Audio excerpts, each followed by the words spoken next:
I know. And it takes a few minutes and then Sorry. it'll go. So I'm getting ready to flip this switch. Okay.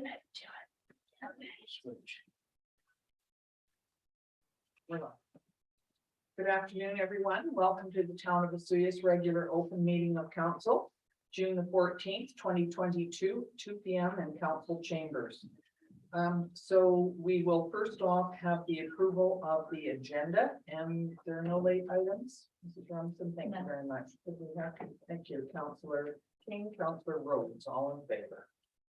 And next they would be the adoption of some minutes, the special open minutes of May the 20th, the regular open minutes of May the 24th, and the special open minutes of May the 31st.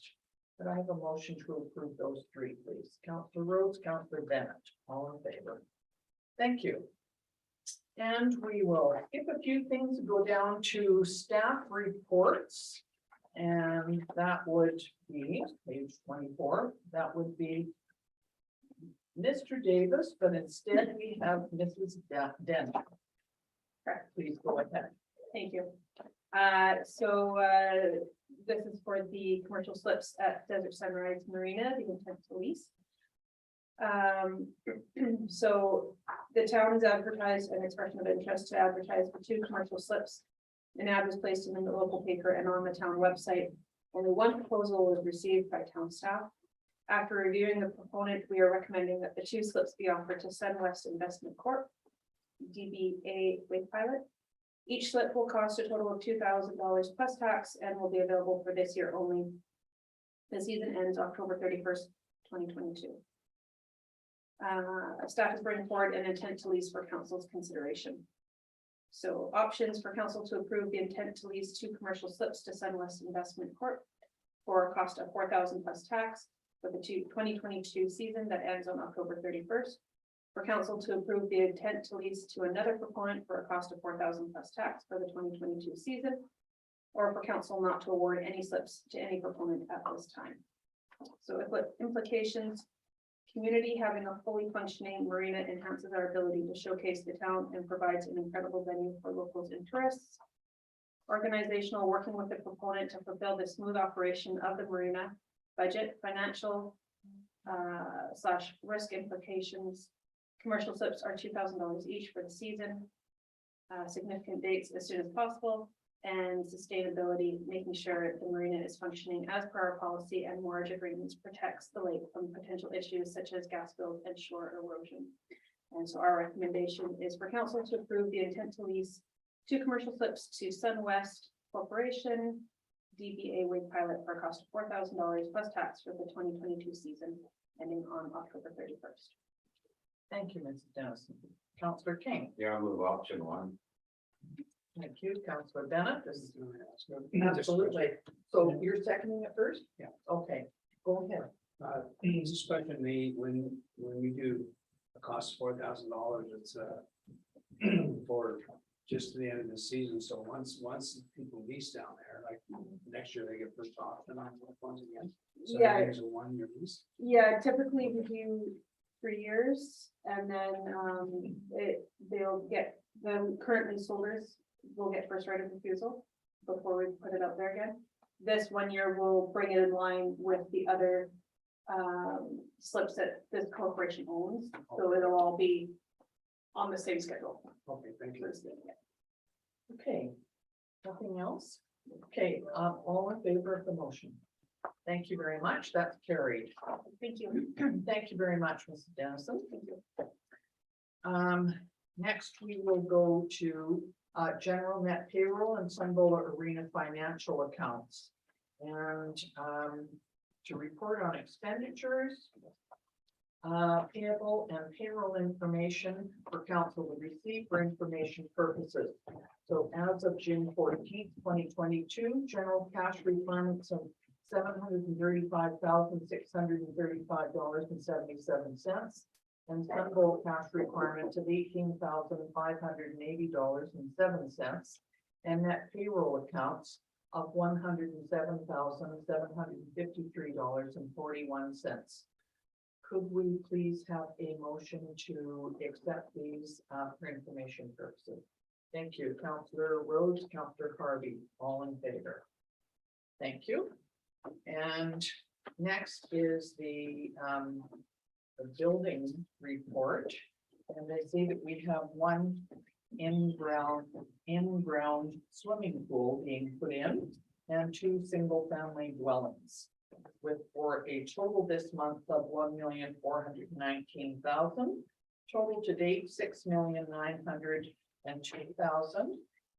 And year to date, total to date last year was 16 million, sorry.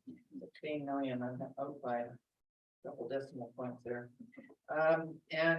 So I think that last year, the reason that number was so high was because it was the peanut pond, was it not? There was a lot of one that were brought, yeah, we were talking about in that one. Anyway, so could we please have a motion to accept the building report for the month? Thank you, Councillor King, Councillor Bennett, all in favor. Thank you. And next is bylaws. And this would be the 7808 Spartan Drive multifamily development proposal. Ms. McKay. Thank you, Mayor McCordock. So today we're looking at 7808 Spartan Drive, of course, and the recommendations that council grant third reading to OCP amendment bylaw number 1375.01/2022, and that council grants third reading to zoning amendment bylaw number 1085.121/2022.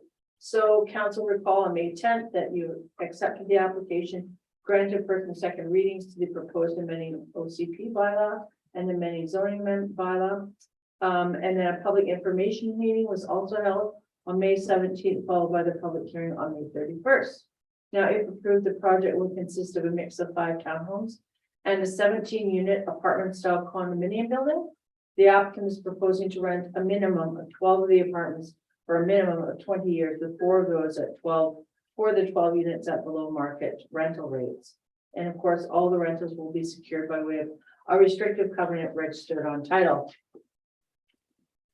Just to recall, as outlined in the previous report to council as part of the town's OCP review, housing needs report was prepared. The report noted there's a need for 1 and 2 bedroom rental housing unit in the town. It was also recognized that there's of course a direct connection between solid supply of affordable housing and various housing forms and new job creation and of course retention. Multiple family development permit, of course, the development of both the townhomes and the apartment building will require the issuance of a development permit in conformance with our multifamily development permit guidelines. And of course, attachment 4 includes drawings, which would form part of the development permit. The final DP would be presented to council for approval at the time that final adoption of the amending bylaws is being considered. So with respect to municipal servicing, the development proposal has been discussed with staff at operational services and with the town's engineer. There's adequate water and sewer available at the site, and it's also scaled to meet the development needs, including water flows for fire protection. Additional discussions can continue with the fire chief, director of operations, and the town's contracted building inspector prior to the issuance of the building permits.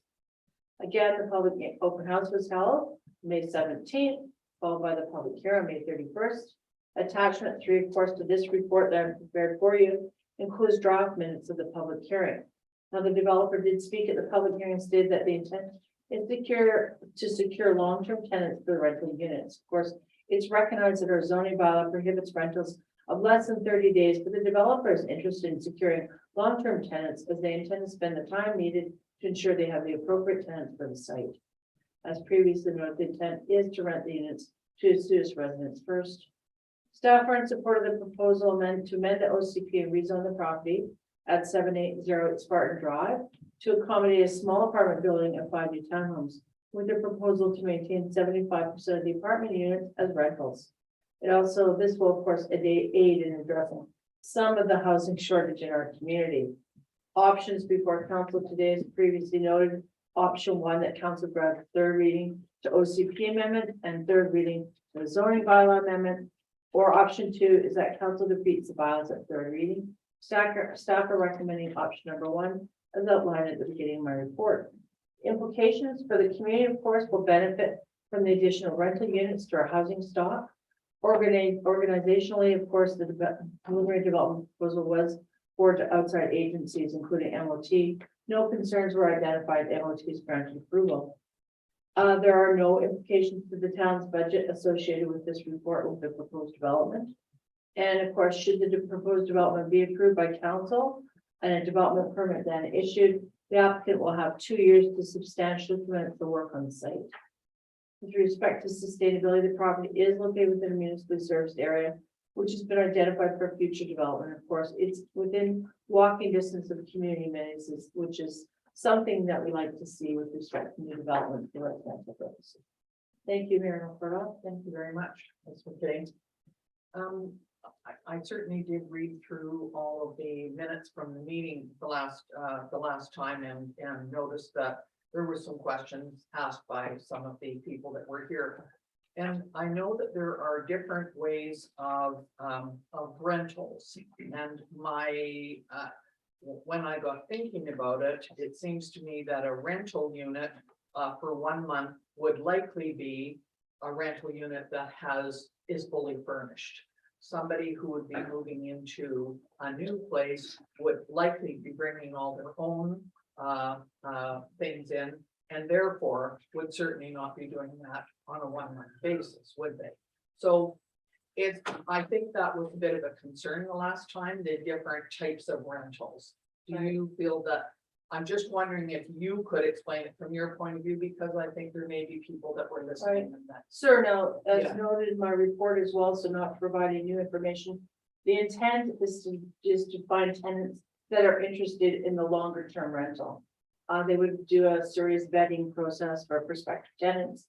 And as we all know, there's lots of people looking for rentals. So you basically have your choice of who you think is a good tenant if you're to rent out even your basement, for example. So the intent is to find long-term tenants, and the units will be rented empty so that you bring on your own personal belongings, of course.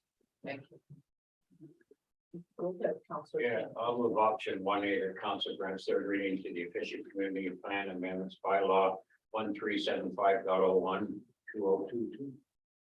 Thank you. Councilor Rhodes, you seconding that? Did anyone have anything that they wanted to add to? Oh, second. Oh, okay, fair enough. So everybody's okay with the questions that have been answered here? I will ask for a vote then, all in favor. Thank you, that's carried. Go ahead, Councilor Rhodes. Thank you, Madam Clerk. I'll move option 1E. Option 1, did we not just do that? I'm sorry. Yeah, third reading zoning amendment bylaw 1085.141 Right. 2022. You read it. You read the zoning amendment. Yeah. What first was, sorry, the first one was the official community plan, second one's zoning. Perfect. Good. Sorry, I missed that. It's right here. Okay, are you seconding that? Okay, thank you. Councilor Harvey seconded that. All in favor? Thank you very much. Okay. I understand you're gonna start next week. Can I have a permit that fast? I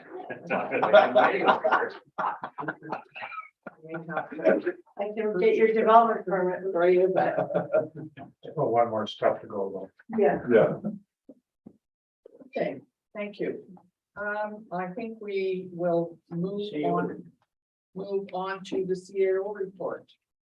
Oh, Zacho. Okay, so let's pick up this June 14th CEO report will be received for information. Under the CEO reviewing and approving director reports, reporting to RCMP for 2022-2023 operational budget. Completion of annual survey report for the 2021-2022 RCMP reporting. Under corporate services, director has been very busy working on postings and other various human resources issues for the town. Director and deputy corporate officer finalizing the United Finch HRIS software and having attended training. The director has been preparing for municipal election. Deputy corporate officer has been working on the town's website for the election. Director attended an Indigenous awareness training session held by LGNA. Director attended bargaining training session. Deputy corporate officer has been working on a whole requests. Corporate service admin support has been busy or been busy posting job postings on the website, receiving citizen concerns, assisting with bylaw enforcement officers and taking payments for property taxes.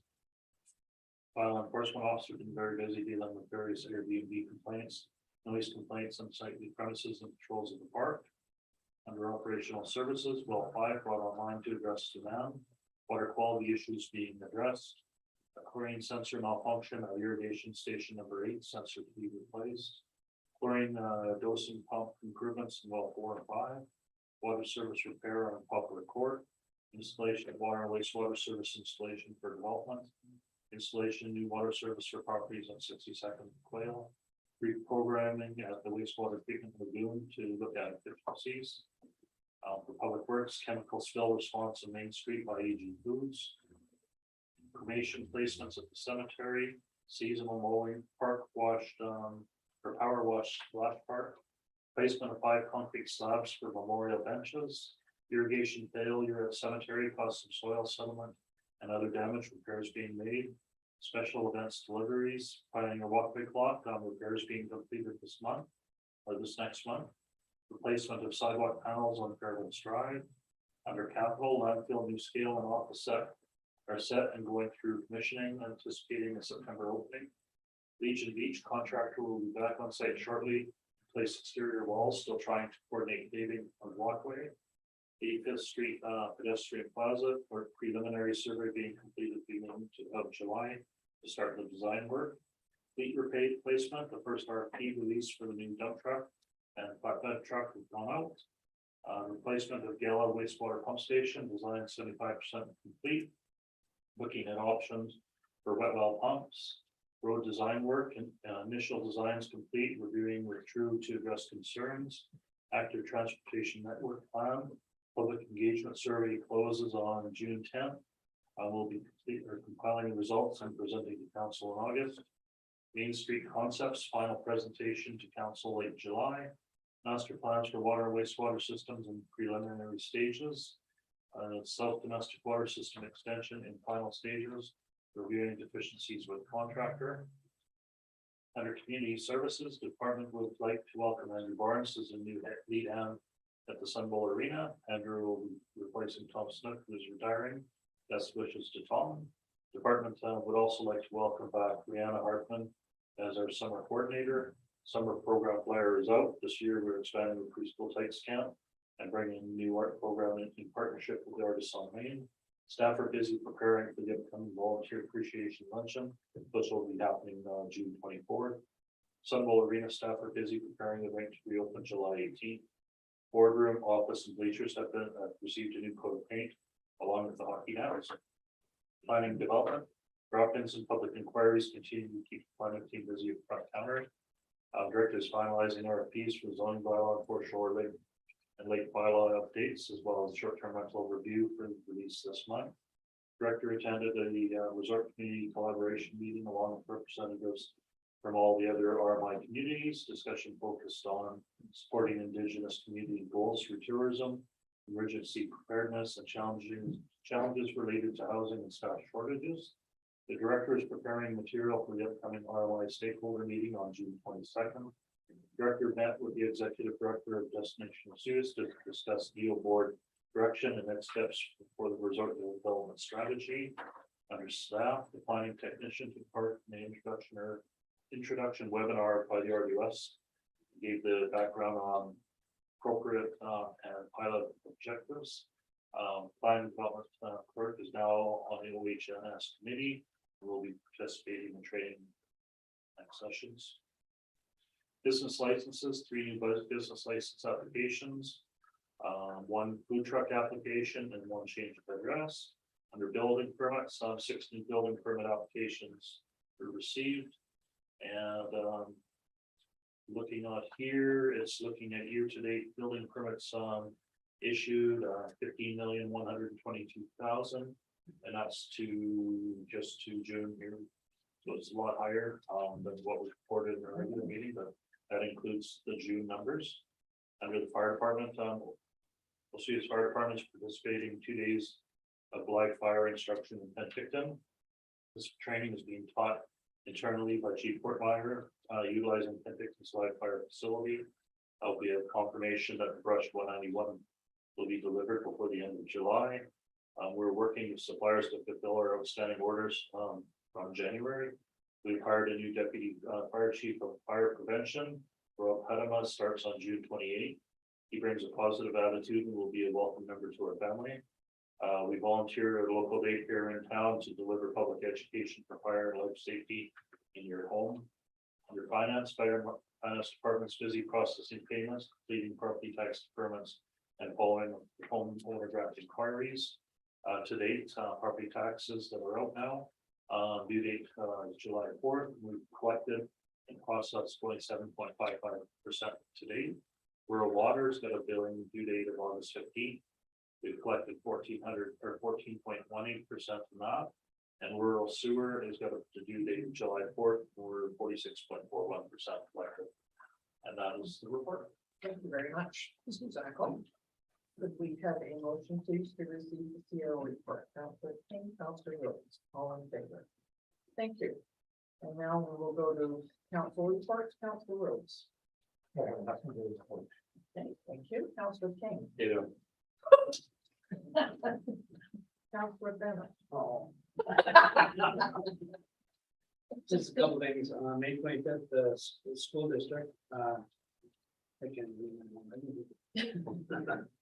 Education, the big thing there is now, because what we do is we use schools, school classrooms for children for age 4, up to age 4 and up, for preschool half a day a week. So that they're in realized schools and starting in kindergarten and daycares in the schools, rather than going out trying to find it there. The other big thing, there's 17 students in the apprentice program this year, which is good. Do the healthcare program, and 2 grads this year that are going to be placed on the local health units. And basically June 1st, we had the audit meeting, Jen and I attended, and basically the consultants will be bringing back a report to council fairly soon. June 8th, Destination Soyuz board meeting. The Destination Soyuz in April was up 29%, in May was up 82%. We had 114 people visit last Tuesday, so the town's getting really busy. The sales in the room were up 55% higher in 12 years. And most of the resorts are now talking about revenue. In June 10th, we have the International Bike Trails meeting here, and Washington State is getting looking at a lot of big interest, so going to have another big next month. That's my report. Good, thank you very much. Councilor Harvey. I don't have a report this week. Okay, thank you. So I've had a couple of things that I've been doing. One is we heard a little bit this morning about the regional district, Okanagan and Milkameen, redoing some of their policies in the regional growth strategy. That's sort of an ongoing thing. Also, at the last RDOS meeting, the lady's name is Kim Grout, and she's the CEO of the Agricultural Land Commission. And she spoke for quite a while, and actually, I do have her report on, if anybody's interested, because it was sent after. Quite interesting it was explained better than I'd heard it before. 4.9% of the province has agricultural land reserve on it, which is really not very much of the province's land. And in the Okanagan administrative region, it's 5% is ALR. So people say sometimes we've got way too much land in agriculture and not enough in buildings. The exact opposite seems to be true. So that was interesting, and I do know that she's coming back because there were more questions that were being answered, so that was helpful. I went to the AGM at the museum across the way and the new museum, and it was quite interesting to go down into the basement where they've got quite a lot of money, as we heard this morning, being done. Not the walls aren't all up, but the steel studs are everywhere, so you can see where the rooms are. And amazing number of volunteer hours that are being put over there. We're just really lucky that so many people are involved with that. Also had a meeting with CAO Zackel and me, with the RCMP Superintendent Hunter, and he was just really down here wanting to get our 2 bits worth on how things were going, and was asking about things like Cherry Fiesta and that type of thing. So I think he will be interested in seeing how that works, because since he's been in Penticton, we haven't had Cherry Fiesta, so he was interested in hearing about that. I was also on a meeting with Minister Dix, the Minister of Health, and Mayor Johansson and MLA Russell. And we were talking about primary care meetings with the Oliver Associates and how we could deal with that. And we kind of came up with some ideas for some flexible funding to try and help solve the problems with doctors and with primary care facilities and so on. Minister Dix was certainly amenable to listen. So we have arranged, I think, for him to maybe come up here and have a meeting in the summertime and meet some of the people, the doctors and some of the people from divisions of family practice and so on, just see if we can understand it a little better, because it seems to change, monthly. And so we need to have a look at that. Okanagan Basin Water Board, Make Water Work pledge. When I went on the makewaterwork.ca, there are 2 people from Asuyas who have taken the pledge, and I am one of them. And I would like all of you, please, to go online, and it takes 2 seconds, and all you do is pledge to make water work. And we've got some really good advertisements on buses and on bus shelters, and Travis Lowe on Global does a great job of outlining that too. So please go on and take the pledge. There's, 200 or so on there, and 2 of them are from Suez.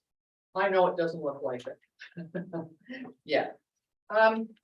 One of the things that the OBWB has done is looked at the milfoil problems at Vassal Lake. And it's been quite a few years that the Vassal Lake residents have been asking for to have milfoil operators come in there. The problem is that it doesn't allow, that lake doesn't allow motors.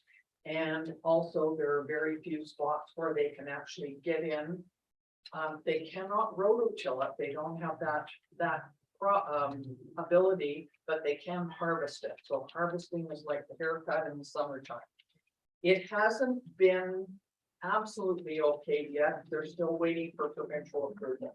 But if that comes through, then they will start harvesting the milfoil. So there are 2 new milfoil harvesters being developed and being brought in, and there was one in Asuyas Lake which just was removed quite recently. So that's a good thing. And also the OBWB board approved the audited financial statements. So one of the other things is that the lake level seems to be rising a little bit because of the weather, and there's snow and there's rain, and right now I think if you go on our town website under lake levels at the top, you will be able to find that graph on there, which people find quite helpful. The lake level should be maintained, if at all possible, at 912.5 feet above sea level, because it's measured at the Zozul Dam. That's why it's in feet, and which is down across the line. It's at that point right now, and I know that Okanagan Lake is about full pool today, I think, today or tomorrow. They're not expecting great amounts of increase in that, but nobody knows because it could. It depends on the weather and it depends on how much snow is up there, and when rain falls on the snow, it makes it melt and come down the hill just quite a bit quicker.